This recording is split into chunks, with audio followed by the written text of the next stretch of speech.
Regardez attentivement le mot rédemption. Le mot lui-même a une portée. La rédemption implique un rétablissement.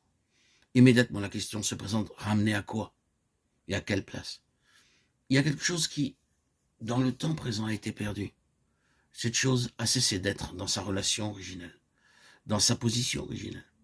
Elle doit être rétablie, récupérée, restaurée, rachetée.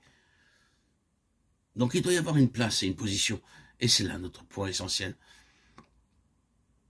En ce moment, nous cherchons à dire qu'avant la chute, et même avant la création, il y a eu un conseil de Dieu ayant pour résultat un dessein. Et la ligne droite de ce dessein à travers les âges était en vue d'arriver progressivement à une présentation universelle de Dieu dans l'homme, par l'intermédiaire de son Fils. Ainsi, par le Fils, il a créé toutes choses. Tout ce qui a été créé dans le ciel et sur la terre et dans l'univers est venu à l'existence par le Fils, pour être ce qui concerne le Fils, exprimant et manifestant Dieu en termes de Fils. En relation avec cela, nous avons été prédestinés à l'adoption en tant que fils. Éphésiens 1,5. Si vous lisez la parole avec soin, vous discernerez qu'Adam était dans la condition d'un enfant plutôt que dans celle d'un fils. Un enfant dans la période d'essai pour être testé. Et parce qu'il a failli dans l'épreuve, il n'est jamais parvenu à la maturité d'un fils.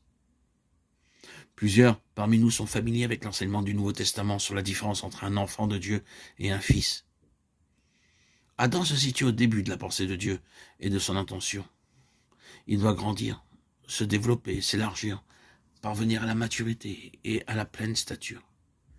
Et nous ne disons pas que l'épreuve qu'il subit était la seule, l'épreuve finale en vue de sa maturité, mais c'était la première.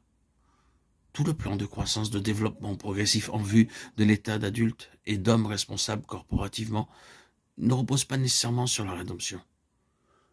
Cela repose sur le dessein éternel, les conseils éternels. Le cheminement normal des choses aurait pu se poursuivre correctement sans aucun plan rédempteur et se réaliser. Si Adam n'avait pas chuté, le dessein éternel se serait cependant réalisé parce qu'il est entièrement et éternellement confié au Fils. Or, vu que l'homme y est inclus, Adam l'a été, a chuté et la race avec lui.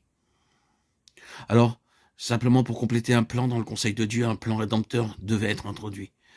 Mais un plan développé ou projeté en raison de quelque chose qui allait de travers.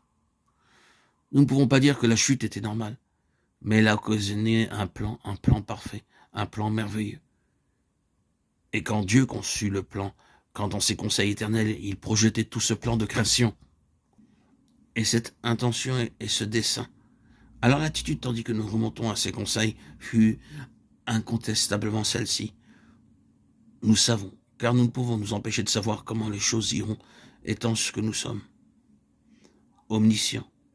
Nous savons que notre première pensée ne se réalisera pas immédiatement, qu'il y aura ce fléchissement, cette brèche.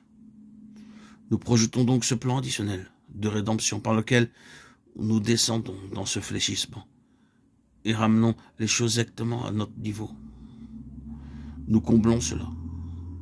Mais en agissant ainsi, nous ne subirons pas de perte. Nous gagnerons. Cette œuvre de l'adversaire, toute cette tragédie, cette souffrance, ne nuiront pas à notre pensée et à notre plan originel.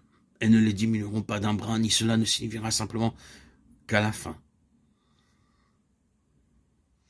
nous reviendrons à notre niveau, nous reviendrons avec des gloires supplémentaires. Et ce seront les gloires de la grâce.